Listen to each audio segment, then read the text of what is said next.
Sa pagbabalik ng Unkaboggable star na si Vice Ganda sa It's Showtime, tila tuluyan ang natuldukan ng iba't ibang espekulasyon tungkol sa ilang linggo niyang pagkawala sa programa. Marami ang nagtaka kung ano ang tunay na dahilan ng kanyang biglaang pahinga, kaya naman naging mainit itong usapin online.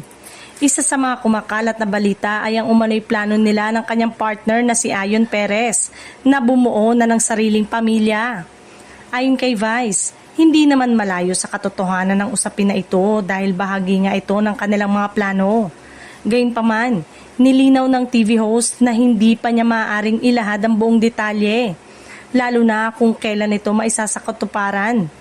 Sa kabila nito, tiniyak niya sa kanyang mga tagahanga na ipapaalam niya mismo sa madlang people ang anumang mahalagang kaganapan sa kanyang personal na buhay sa tamang panahon.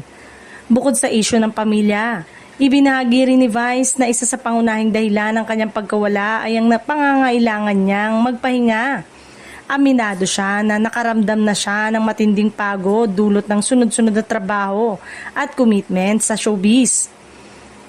Ngayon naman, mas maayos na ang kanyang kondisyon at masigla na muli siyang humaharap sa publiko. Aniya, all goods na siya at handa nang magbalik sa kanyang mga programa upang muling maghatid ng saya at aliw sa mga manonood.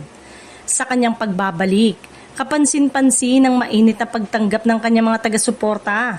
Marami ang natuwa at na-excite na muling makita si Vice Ganda sa telebisyon.